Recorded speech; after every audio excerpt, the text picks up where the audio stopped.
Fa'arid moko berpalinglah sapa sira anhum saking alladina wa'idhum lan memberi nasihatlah sapa sira hum ing alladina wa qul lan ngucap sapa sira Muhammad lahum maring alladina fi anfusihim ing dalam piro-piro awai alladina kaulan kelawan perkataan balighon kan baligh itu membekas ay mu'athiran bihim yang mempunyai pengaruh. Kalau tidak ada gunanya ngomong yang tidak ada gunanya itu tidak baligh. Jadi kalamuka ghairu baligh, perkataanmu tidak baligh, artinya tidak berpengaruh, tidak punya efek apa-apa. Ulaikal ladzina ya'lamullahu ma fi qulubihim. Mereka orang-orang yang sudah diceritakan di atas, yaitu orang-orang munafik, orang-orang kafir di ayat-ayat sebelumnya. Sebenarnya Allah sudah mengetahui terhadap hati mereka, apa yang ada dalam pikiran mereka. Allah sudah tahu. Allah sudah tahu semuanya apa yang ada di benak hati mereka. Menyampaikan kepada Nabi Muhammad, wahai Muhammad, fa'arid anhum, maka hendaknya kamu berpaling terhadap mereka, berpaling dari mereka, gak usah hiraukan mereka, jangan temani mereka. Wa'idhum, tapi wa'idhum, jadi Kanjeng Nabi oleh Allah diperintahkan untuk berpaling, artinya berpaling itu mengambil jarak, tapi supaya Kanjeng Nabi memberi mau'idhah, menasihati terhadap mereka, jangan sampai membiarkan mereka itu tersesat. Karena tujuan dakwah Nabi diutus oleh Allah itu rahmatan lil alamin. Walaupun Kanjeng Nabi diperintahkan untuk berpaling, maksudnya berpaling itu mengambil jarak. Di dalam mengambil jarak itu jangan lupa wa'idhum, berilah mereka itu nasihat. Wa qul lahum, katakan kepada mereka fi anfusihim qaulan baligha, di dalam tingkah lakunya itu sebut mereka, katakan kepada mereka bahwa tingkah lakunya itu tidak benar. Katakan dengan cara yang lembut, yang baligh. Qaulan baligha, sekiranya perkataan kita itu berpengaruh terhadap orang yang diajak berbicara. Kalau sekiranya kita ngomong terhadap orang lain, kita ngajak orang lain, tapi perkataan kita, ajakan kita justru tidak berpengaruh apa-apa, ya terus sampaikan. Tapi kalau umpama omongan kita harus melihat omongan kita, ya, bukan karena apa yang kita sampaikan, tapi caranya. Oleh karena itu di sini sebetulnya ayat ini menerangkan tentang metode dakwah. Cara menyampaikan kata-kata kepada orang yang ketika salah itu bagaimana caranya. Kalau ada orang mengadu ayam misalnya, ya orang sudah tahu mengadu ayam itu tidak benar, tidak baik. Ada orang misalnya mengembangkan riba, setiap menghutangkan uang kepada orang pasti ujung-ujungnya menarik riba, minta bunga terhadap orang lain. Sebetulnya orang itu sudah tahu bahwa pekerjaan seperti itu tidak benar. Tapi kalau kita menyampaikan dengan cara yang tidak benar, maka tidak akan berpengaruh ucapan kita, mau'izah kita, atau ceramah kita, atau dakwah kita. Oleh karena itu Allah mengajak kita wa'idhum wa qul lahum fi anfusihim qaulan baligha, maka katakan kepada mereka dengan perkataan yang baligh. Karena dalam Al-Qur'an itu banyak perkataan, ada qaulan sadida, kata-kata yang tegas mengena, ya, bukan tegas itu ngomong kasar. Tegas itu kan bukan berarti marah-marah terhadap orang di YouTube misalnya, berpidato, berceramah, kemudian misui pemerintah, misui tokoh-tokoh yang tidak selevel atau tidak sepadan atau tidak seiring dengan pendapatnya, kemudian marah-marah misalnya. Tidak seperti itu yang dimaksud dengan tegas itu. Jadi qaulan sadida itu tegas dengan apa yang ada di dalam Al-Qur'an. Tegas. Kemudian harus dipadukan dengan ayat yang lainnya. Tegas itu kan satu kata dalam Al-Qur'an, tapi ayat lainnya ada qaulan karima, perkataan yang mulia. Tegas tapi mulia yang disampaikan itu. Ada tegas tapi tidak mulia. Kamu korupsi, itu tegas. Kamu maling, ya, itu tegas, ucapan yang benar, tapi tidak karima, tidak mulia perkataan seperti itu. Misalnya ada seorang WTS, ya, perempuan yang jual dirinya misalnya, langsung kita mengatakan kamu jual diri, ya. Perkataan seperti itu tegas, mungkin bisa benar, tapi tidak karima, tidak mulia. Jadi di samping mulia, di samping tegas, kita harus mulia dalam menyampaikan itu. Jadi dalam Al-Quran itu ada qaulan karima, ada qaulan sadida, bahkan ada qaulan layyina yang lembut yang disampaikan Nabi Musa, perintah Allah kepada Nabi Musa terhadap Fir'aun ketika Allah menyuruh silakan kamu Musa datang kepada Fir'aun wa qul lahu qaulan layyina, katakan kepada Fir'aun itu dengan perkataan yang lembut, tidak disuruh marah-marah. Fir'aun kurang jahat bagaimana? Siapa yang paling jahat? Raja yang paling jahat sedunia ini ketika itu, ya. Bahkan mungkin sampai sekarang nggak ada raja yang paling jahat seperti Fir'aun itu. Tapi Musa yang paling mulia, bukan level seperti kita atau ulama yang sekarang, ya. Musa sebaik-baik manusia pada saat itu, dan Fir'aun yang dihadapi adalah sejahat-jahatnya manusia pada saat itu. Allah memerintahkan Nabi Musa untuk mengatakan dengan perkataan yang lembut. Pemerintah sekarang tidak jahat seperti Fir'aun, umpama dikatakan jahat. Ada pemerintah siapa saja, ya, walau umpama ada orang menilai bahwa pemerintah ini zalim, tapi walaupun zalim umpama zalim, kan tidak zalim seperti Fir'aun yang menyampaikan tidak mulia seperti Musa, ya, yang mengatakan seperti itu, yang mencaci itu tidak semulia Musa, levelnya jauh, ya. Musa itu kalimullah, orang yang langsung berbicara dengan Allah, diperintahkan oleh Allah menyampaikan kepada orang yang paling jahat, bahkan mengaku Allah, mengaku Tuhan, disuruh menyampaikan dengan perkataan yang lembut, ya. Kita hati-hati, ya. Jadi Al-Quran itu memahami satu ayat harus digabung dengan ayat yang lainnya. Ada misalnya qaulan sadida, perkataan yang tegas, jangan cuma ini yang diambil. Ada kata yang lainnya dari Allah itu qaulan karima, qaulan sadida. Kemudian di sini qaulan baligha, sekiranya mengena, penyampaian itu sekiranya mengena. Jangan asal apa gunanya mencaci kalau tidak berpengaruh, kan pasti tidak berpengaruh kalau mencaci itu.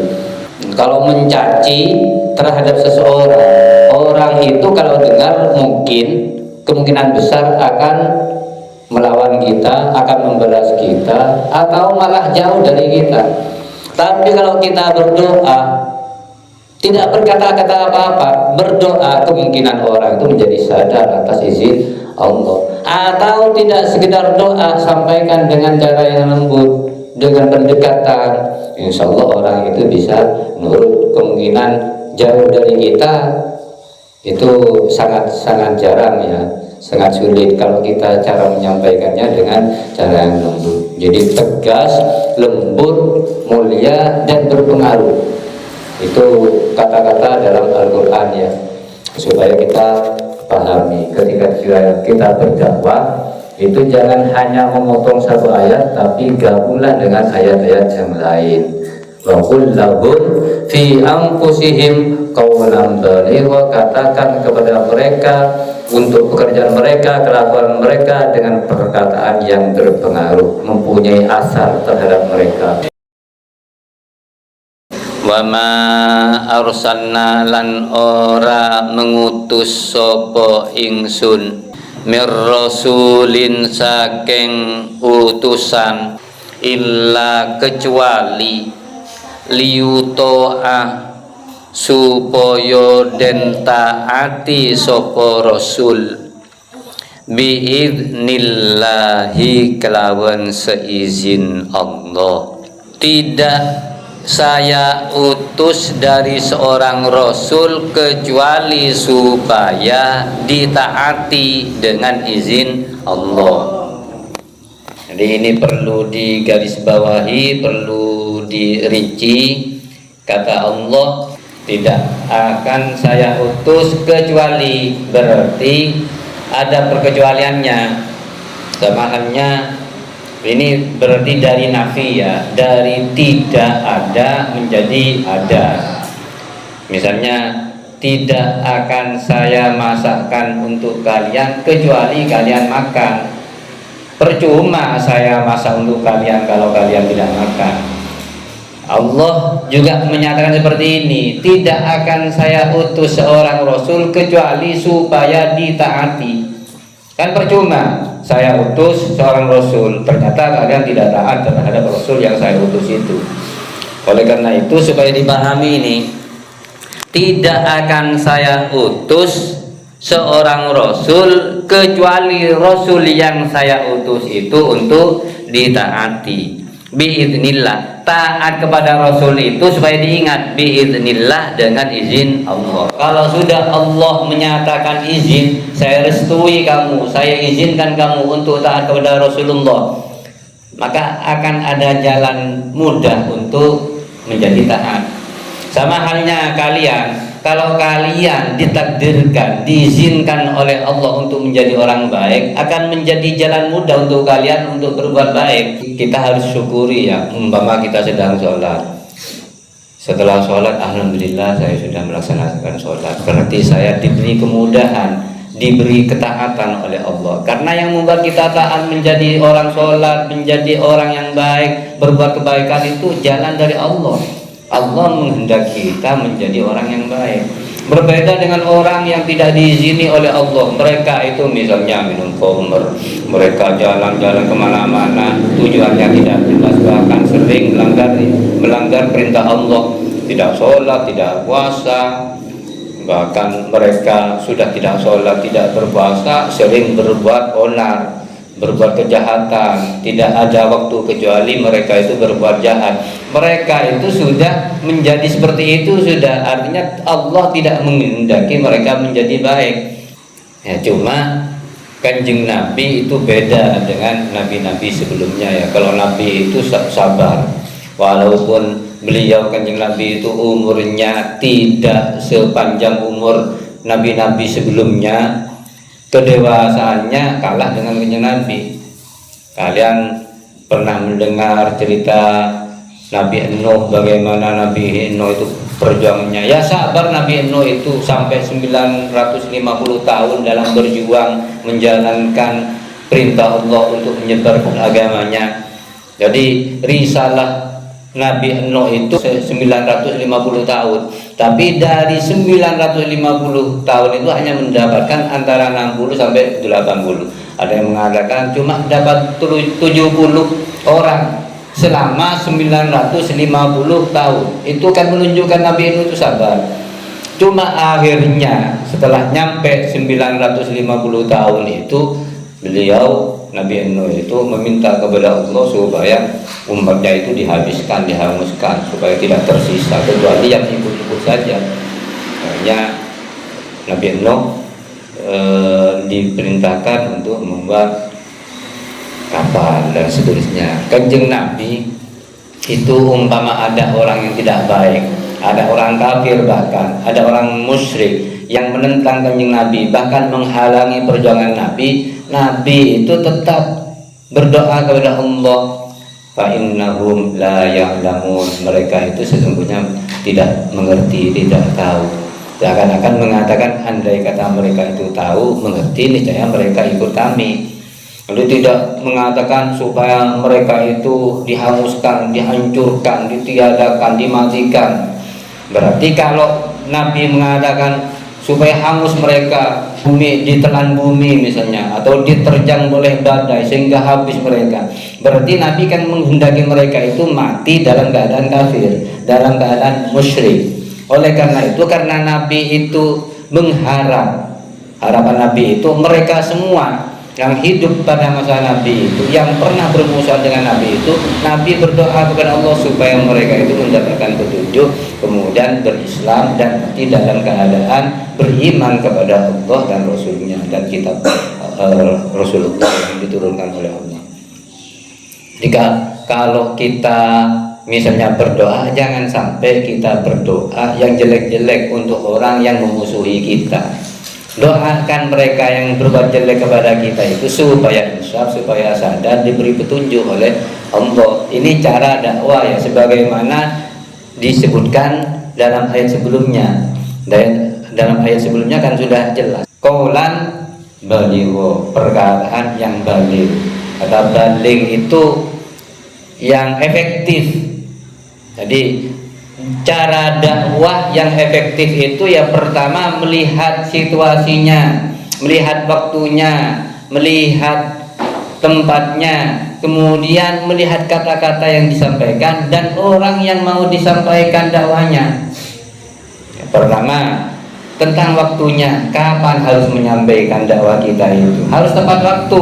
Contohnya sudah umpama kalian sedang main asik-asiknya, enak-enaknya main, kemudian ada orang memanggil, "Cong, sini Cong, ini kamu kerjakan ini ya." Tentu kalian akan berontak, walaupun kalian mau dalam hatinya itu, "Oh, saya sedang main, diganggu." Itu kalau kita berdakwah, lihat situasinya, lihat waktunya, kapan yang tepat. Jangan sampai kita datang ke toko-toko kemudian langsung ayat yang dibaca, atau langsung di tempat perjudian ketika main judi langsung mengatakan, "Ya ayyuhalladzina amanu innamal khamru wal maisiru wal ansabu wal azlamu rijsum min amri syaitan fajtanibuhu la'allakum tuflihun." Langsung ketika main asik-asiknya langsung kalian mengatakan seperti itu, menyampaikan firman Allah, diketawain atau kalian dimusuhi, bahkan kalian bisa terancam ya. Dan tidak efektif seperti itu. Jadi cara efektif, lihat waktunya, kapan yang tepat. Misalnya kalian bisa silaturahim ke rumahnya, silaturahim ke rumahnya pun harus tepat waktu. Kalian ingin berdakwah untuk orang yang serakah, untuk orang yang kikir, untuk orang yang tidak mau mendekatkan diri kepada Allah, atau untuk orang yang sering berjudi misalnya. Kalian mau datang ke rumahnya, pas orangnya sedang tidur malam-malam, jam 1, jam 2 misalnya. Kalian langsung notok pintu, "Assalamualaikum." Tentu orang itu kalau keluar mangkel, gak cocok kalian, gak tepat kalian berdakwah. Jadi lihat waktunya. Kemudian lihat siapa yang mau disampaikan. Kira-kira kalau mengatakan seperti ini kepada orang ini efektif apa enggak, mampan apa enggak, berpengaruh apa enggak. Kemudian pilih kata-kata yang baik.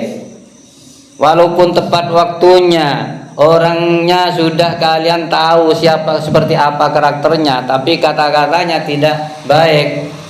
Benar kata-katanya tapi tidak baik.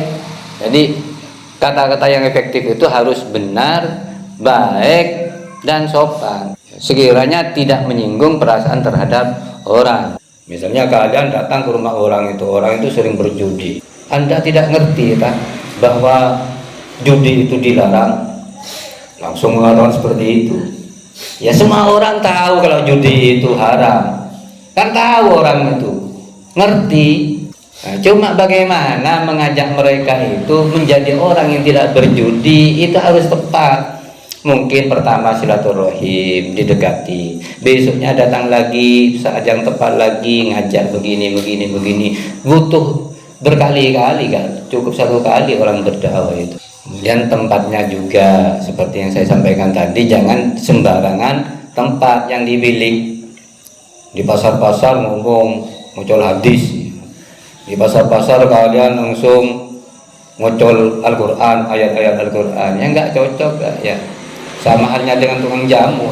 Tukang jamu itu banyak Al-Qurannya itu sesuai dengan Al-Quran, dalam hadis begini, banyak yang fase itu. Yang saya pernah dulu hampir kena tipu oleh orang yang jualan cincin itu hadisnya banyak yang dikeluarkan itu. Wah, wah alim orang ini gini, saya dalam hati, saya masih muda belum kawin, belum menikah.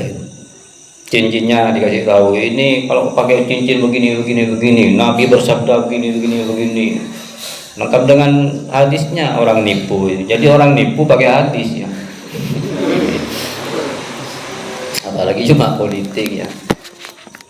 Cuma seperti itu kan, orang satu kali ketemu dengan orang, oh berarti ini orang pernah nipu saya.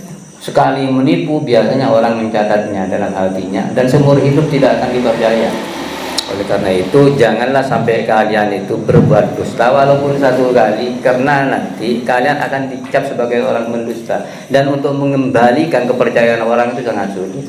Walau annahum lamun satu huni alladzina idzalamu ing dalem are kalani berbuat zalim sapa alladzina idzalamu ing dalem are kalani berbuat zalim sapa alladzina anfusahum ing piro-piro awai alladzina. Ini maksudnya walaupun mereka itu telah berbuat zalim terhadap dirinya sendiri dengan membuat keputusan atau menyerahkan keputusan terhadap tauhid yang disebutkan sebelumnya. Tauhid yaitu orang-orang yang telah berbuat berlebihan dalam memutuskan sesuatu, dalam menetapkan suatu perkara berlebihan, itu namanya tauhid, orang-orang zalim.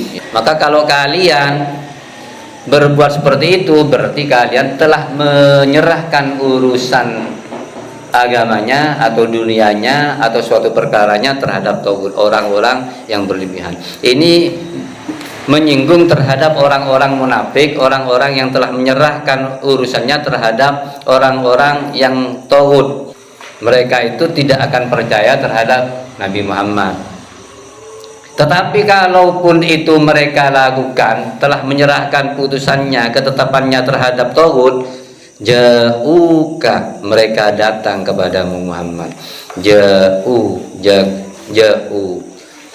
teko sopo alladzina ka ing sira fastaghfaru muka nyuwun pangapura sopo alladzina fastaghfaru muka nyuwun pangapura sopo alladzina Allah ing Allah fastaghfara lan nyuwun pangapura lahum kaduwi alladzina sapa ar-rasulu utusan Allah lawajadu niscaya menemukan sapa alladzina Allah ing Allah tawwaban ing maha menerima taubat rahiman turkang maha mengasihi.